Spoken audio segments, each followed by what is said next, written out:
अस्सलाम वालेकुम। आफाक फारूकी नए प्रोग्राम के साथ आपके सामने हूँ। मौजू तो आप देख चुके हैं कि इसराइल ईरान जंग में, कॉन्फ्लिक्ट में, तनाज़े में जिस तेज़ी से नया मोड़ आया और जंग बंदी हुई और डोनाल्ड ट्रंप ने ज़बरदस्ती जहाज़ भी वापस मंगवाए इसराइल को, सख्ती से कहकर कि अगला हमला नहीं होगा, क्योंकि दोनों वायलेशन कर रहे थे। तो उसमें डोनाल्ड ट्रंप का क्या फ़ायदा है। अब फिर कराची को बड़ी शोहरत मिली। आपने सुना होगा कि जंग कहीं हो रही थी, कराची को बड़ी शोहरत मिल रही थी। और साथ में मौजू आज मैंने लिखे हुए हैं कि अमेरिकी मीडिया में बड़े मुतज़ाद दावे हैं और डोनाल्ड ट्रंप बड़े नाराज़ हैं मीडिया पर कि जी मीडिया बता रहा है कि प्रोग्राम ख़त्म नहीं हुआ, न्यूक्लियर प्रोग्राम ईरान का। और साथ में डोनाल्ड ट्रंप के दावों के बरक्स ईरान ये कह रहा है कि हम बहुत जल्दी बहाल कर लेंगे, मेजर सामान हम उठा के ले गए थे। और फिर यकीनन आप लोग परेशान हो रहे होंगे कि कराची का मशहूर रवाना रशीद कोरमा, अब ये रशीद पुलाव कहाँ से आ गया, मगर ये रशीद पुलाव अमेरिका में ह्यूस्टन में है। मैं इसकी तरफ भी आऊँगा। तो एक एक करके हम मौजू को देख लेते हैं। और मुख्तसरन मैं सबसे पहले बात करूंगा कि पाकिस्तानी रियासत के शऊर पर, जिसका मैंने जिक्र भी किया कि शऊर और साथ में अकीदत दोनों बहुत अलग थी। कहा बिलावल हुकूमत का हिस्सा है ना, और दौरे भी किए भी आपने। इंडियन पाकिस्तान कॉन्फ्लिक्ट के बाद आपने देखा बड़े तवील उन्होंने यूरोप अमेरिका के। और इसराइल पे तो आजकल वो ख़ुसूसी तौर पे इमरान के साथ इसराइल पे भी बरसते हैं। मगर कोई बिलावल से ये पूछे कि आप शदीद हमलों की मजम्मत भी करते हैं, अमेरिकन हमलों की भी, इसराइली हमलों की भी, और ये कहते हैं कि अगर इसे नहीं रोका गया इसराइल को तो कल हमारा भी नंबर है। सही है ना कि ईरान पे भी हमला हो गया, शाम पे भी हो गया, लीबिया पे भी हो गया, इराक़ पे भी हो गया, गज़ा पे भी हो गया। गज़ा को तो फारिग ही कर दिया ना उसने। तो अगर इसे नहीं रोका गया तो पाकिस्तान का नंबर भी आएगा, ठीक है ना। और इस पूरी जंग के पीछे अमेरिका शीशा पिलाई हुई दीवार की तरह उसकी पॉलिसी है, उसकी सैटेलाइट स्टेट है, और मिडिल ईस्ट में उसकी सबसे बड़ी मुहाफिज स्टेट है इसराइल। तो यकीनन अमेरिका ने तो हिमायत करनी ही करनी थी। और पहली बार कॉन्स्टिट्यूशनल वायलेशन के साथ अमेरिका ने खुद भी जंग में हिस्सा लिया, जबकि मतलब वो किस वोट पर आए थे डोनाल्ड ट्रंप के पीस मेकर और डील मेकर। मगर वो पीस मेकर तो अपनी जगह पर हैं, वो सरवाइव करने के लिए, और उस पर भी हम बात करेंगे कि हमला भी किया जिस पे यहाँ एक बड़ी अक्सरियत नाराज़ भी है। मगर हुकूमत पाकिस्तान नोबेल के लिए डोनाल्ड ट्रंप को नॉमिनेट भी करती है। शदीद हमलों की मरम्मत भी है, जिनके सिग्नेचर के साथ ये हमला हुआ आनन फानन ईरान पर। अच्छा, आपको पता है मैं ईरान का हिमायती नहीं हूँ, मगर जो हमला है वो तो है ना।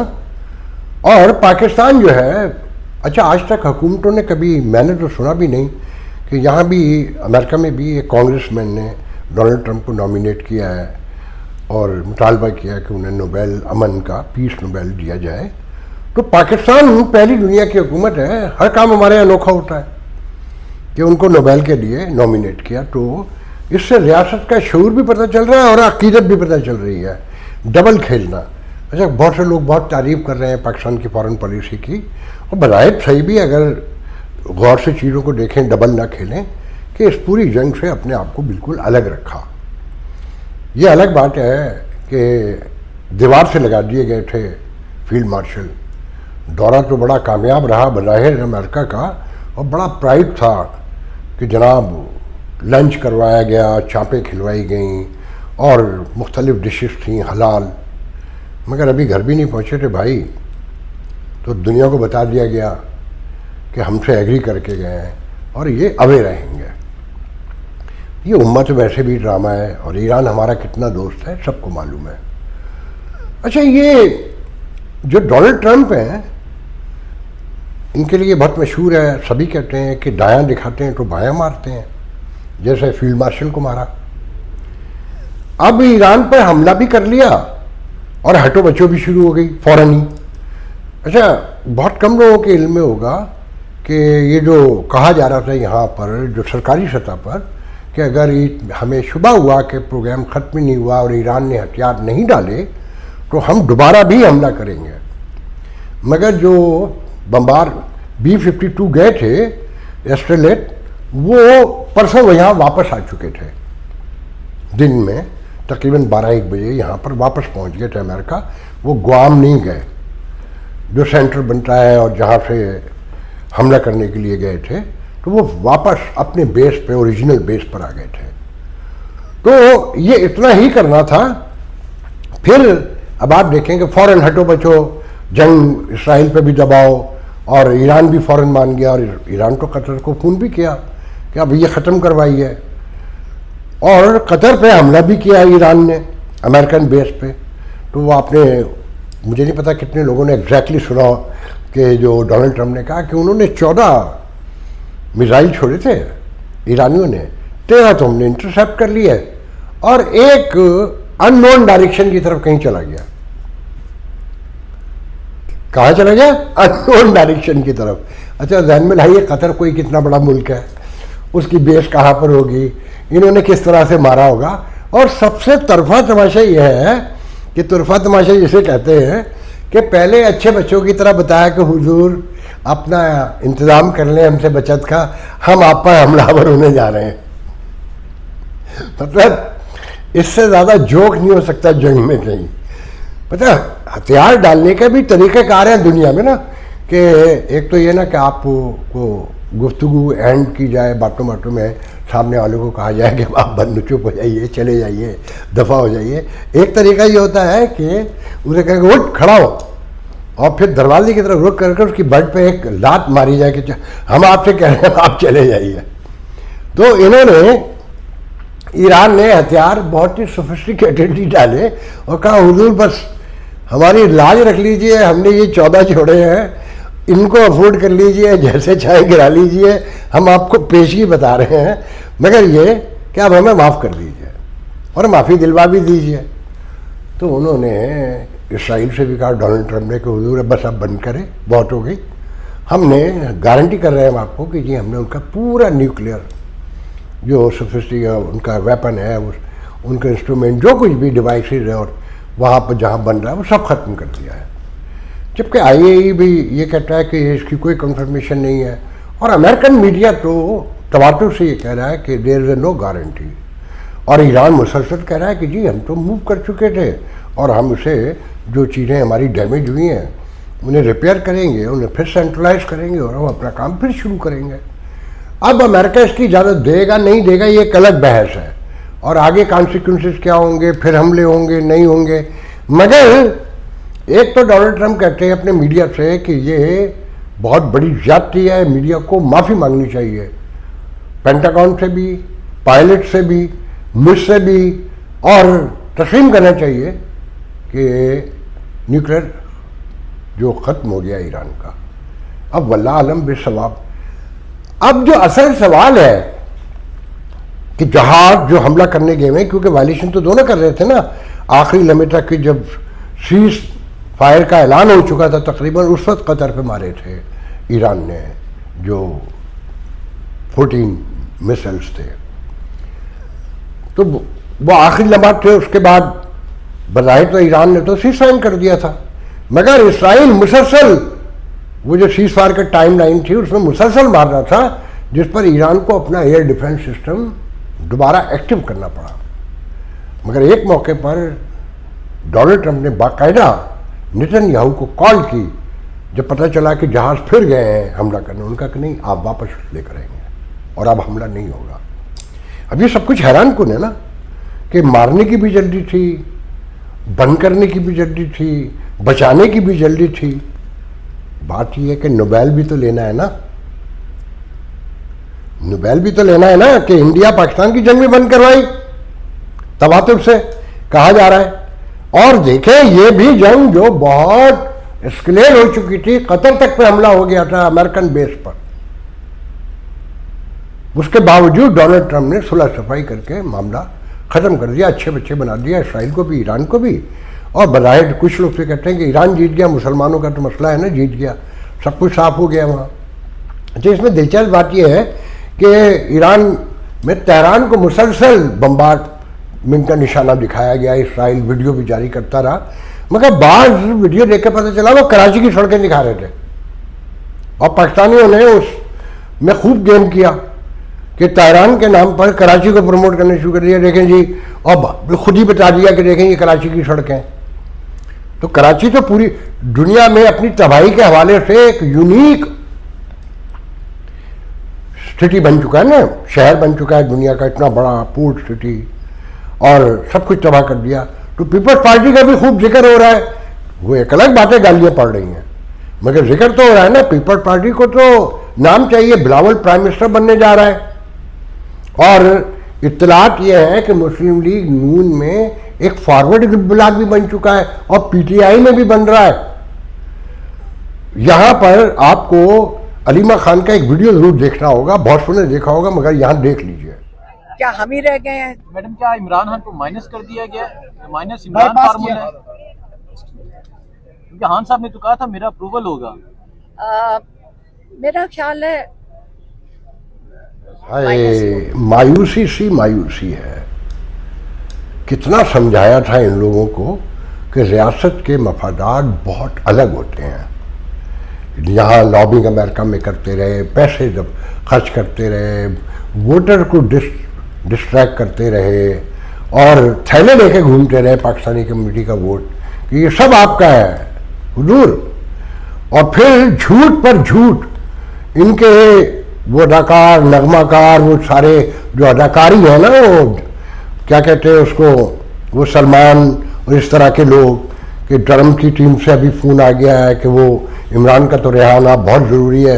ये दर्जनों ऐसे आपने वीडियोस देखे होंगे और इस पे इसकी गुफ्तगू सुनी होगी ट्विटर पे, और हंस हंस के कि देखें ये तो अल्लाह करता है, हमने तो कुछ नहीं किया, बस अब खान साहब किसी दिन भी रिहा होने वाले हैं, और बस ट्रम्प को आने दो। मुशाहिद सैयद जैसे लोग कहते थे कि इमरान का यार है डोनाल्ड ट्रम्प, वो कुछ ना कुछ तो करेगा।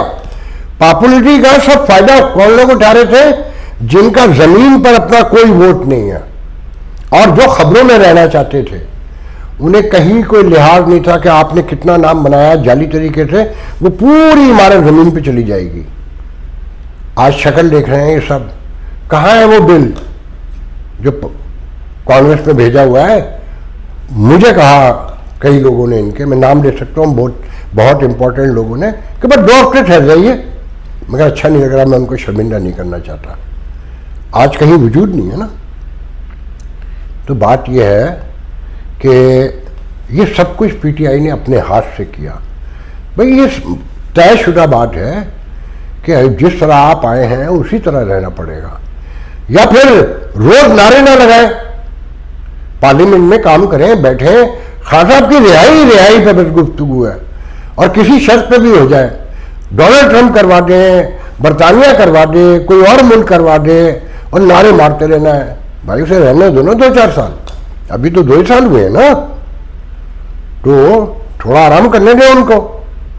अब क्या हो गया कि अपने मुंह से कह रहे हैं ना माइनस हो गए, अब ये पूरी पीटीआई टूट जाएगी। आने वाले दिनों में आप देखिएगा ये खान साहब को अपने हाथों से बेचेंगे सब मिलकर। तो जनाब इस सिचुएशन को पाकिस्तान के हक में मैं बेहतर नहीं समझता कि जमहूरियत तो ख्वाब ही हो गई। खैर जमहूरियत तो अब हर जगह ही ख्वाब है, मगर मेरा कहना यह है कि कोई भी निज़ाम ले आइए, कहीं पे भी रोटी खाने दें आम आदमी को, जीने दें उसे। हालात ये हैं कि देखें हर हुकूमत ये काम करती है कि पहले चीनी बेचती है, इंपोर्ट करती है, फिर एक्सपोर्ट कराती है। जो लोग इंपोर्ट करते हैं वही एक्सपोर्ट करते हैं, और इन्हें कोई शर्म नहीं आती, इनसे कोई पूछने वाला नहीं है, क्योंकि फील्ड मार्शल ने तो कह दिया है कि अल्लाह के साथ शैतान तो है, کرپشن تو پوری دنیا میں ہے. تو یہ جملے کہہ کر اپنے آپ کو صاف کیا جاتا ہے. اور کرپشن کا وہ تو آڈیٹر جنرل کی رپورٹ تو سبھی ڈسکس کر چکے ہیں. میرے ایک دوست بتا رہے تھے کہ پنجاب میں جو لوٹ مار ہو رہی ہے، سندھ تو خیر آرٹ کے درجے پہ ہے نا، اور کے پی کے میں بھی یہی حال ہے، ہر جگہ یہی حال ہے، مگر پنجاب میں وہ جو ہیروئن ہیں ان کے سارے وزیر جو چوری کر رہے ہیں، وہ کیا نام ہے، کھوکر وغیرہ، وہ ٹھوکر نیاز بیگ والے، جنہوں نے پوری مسلم لیگ میں ان کی انتخابی مہم میں پیسے لگائے، جلسے کروائے. اب ان کا ایک بیٹا کیا نذیر نام ہے سم تھنگ، مجھے تو نام بھی یاد نہیں ہے، وزیر صحت ہے. وہ لوٹ مچائی ہوئی اس نے، ٹھیکوں سے لے کر پورے پنجاب کے ہر ایل ڈی اے کہنا چاہیے سے لے کر جہاں جہاں، کیونکہ بلڈر ہیں اور اپنے ملک میں تو کر ہی بھی رہے. کہتے ہیں صرف ایک وزیر صاف ہے، سعد رفیق کا چھوٹا بھائی سلمان رفیق، جو شاید اسٹیٹ منسٹر ہے، ہیلتھ منسٹر، دو ہیلتھ منسٹر ہیں وہاں. تو ایک خاموشی سے کام کر رہا ہے، دوسرا لوٹ مار میں لگا ہوا ہے. مریم اورنگزیب پہ لے کے یو نیم اٹ، مطلب ایسے لوٹ رہے ہیں کہ آپ سوچ بھی نہیں سکتے. اب آخر میں آنے والے دنوں میں تو آپ کو باقی چیزیں پتہ چلی جائیں گی کہ پاکستان کا سیٹ اپ اب کیسے بننا ہے، کشمیر کا مسئلہ کیسے حل ہونا ہے، ڈونلڈ ٹرمپ کروائیں گے کہ نہیں کروائیں گے، انڈیا جو ہے آپریشن سندور ابھی تک جاری ہے، وہ کب ختم ہونے کا اعلان ہوگا، انڈس ٹریٹی کا کیا ہوگا. یہ ڈونلڈ ٹرمپ کے نوبیل سے پہلے اگر کچھ ہو گیا تو ہو گیا، اس کے بعد کوئی امید نہیں ہے. اب آئیے رشید قورمے کی طرف. دیکھیں جی، آج کل میں اکیلا رہتا ہوں تو 90% گھر میں کھانا بناتا ہوں. تو ہم نے ہمارے ایک دوست ہے رشید، اور بہت مشہور ہے، میں نے ان کا ایک نک نیم بھی رکھا ہوا ہے، بیان نہیں کروں گا. تو میں نے ان کی گروسری کی بہت بڑی گلشن گروسری کے نام سے، گلشن اقبال گروسری کے نام سے، گلشن کے نام سے میرے خیال میں، ہل گراف پہ بہت بڑی ان کی گروسری سٹور ہے، جہاں گوشت بھی ملتا ہے. میں گوشت بھی لے کر انہیں سے آتا ہوں. تو میں نے کہا یار اچھا قورمہ کھانا ہے. تو انہوں نے کہا کہ افاق بھائی قورمہ تو نہیں کھلاؤں گا، مجھے نہیں آتا اور دیکھوں گا. میں کہا میں پلاؤ بڑا زبردست بناتا ہوں. ذہن میں لائے، رشید نام ہے ان کا، پلاؤ انہوں نے کہا. تو پرسوں رات انہوں نے پلاؤ کھلایا. بھائی سب سے پہلے تو میں آپ کو یقین دلاتا ہوں کہ میں نے اپنی زندگی میں اتنا خوشبودار، اتنا لذیذ اور اتنا کمال پلاؤ بہت کم کھایا ہے. پہلے تو اماں یاد آئیں، تو میری بھابھی بھی بہت اچھی بناتی ہیں، میرے اراؤنڈ میں کافی لوگ بہت اچھا بناتے ہیں، مگر اس پلاؤ کا کوئی جواب نہیں تھا. مگر کمال یہ تھا کہ بوٹی کوئی نہیں تھی. گوٹ کا پلاؤ تھا وہ، مگر بوٹیوں کے نام پر کوئی 17 ہڈیاں تھیں اس میں ماشاءاللہ سے، اور سب نلیاں تھیں. تو میں نے کھاتے ہوئے تعریف کم کی، پلاؤ کی، مزے کی، اس کی لذت کی، مگر بوٹیوں پر بھرپور احتجاج کیا. اور 10-12 لوگ تھے اور سب کہہ رہے تھے کہ افاق بھائی کھا بھی رہے ہیں اور سٹائر بھی ساتھ ساتھ کر رہے ہیں اور تنگ بھی کر رہے ہیں رشید کو. تو رشید نے غصے میں آ کے اٹھا کر ایک ہڈی اٹھائی. میں ہڈیاں سائڈ پہ گن کے رکھ رہا تھا تو 17 نکلی تھی. انہوں نے ایک ہڈی اٹھائی اور کہا کہ دیکھیں اس میں کیا ہے. میں نے دیکھا تو اس میں جو منی ہوتی ہے اس کی ہڈی کی وہ تھی. پھر انہوں نے دوسری ہڈی اٹھائی، تیسری اٹھائی، چوتھی، سب میں اسے کیا کہتے ہیں مجھے نہیں پتا، وہ جو اندر اس کا گودا ہوتا ہے، تو وہ سب میں گودا کرنے لگے یہ نلی پلاؤ ہے. ایک لمحے کو تو چکر آیا اور دوسرے لمحے ہنسی سے، اور جو سب ہنسے ہیں اس شدت سے ہنسے ہیں کہ آپ سوچ بھی نہیں سکتے. اور پھر سب ایک دوسرے کو وہ نلیاں اٹھا کے دکھا رہے تھے کہ دیکھو بھائی اس میں کیا ہے، اور یہ نلی پلاؤ ہے، اور اس کی لذت کا اصل راز اس نلی میں ہے جیسے نہاری میں ہوتا ہے. آج کے لیے اجازت دیجیے، انشاءاللہ کل گفتگو کی. اللہ حافظ.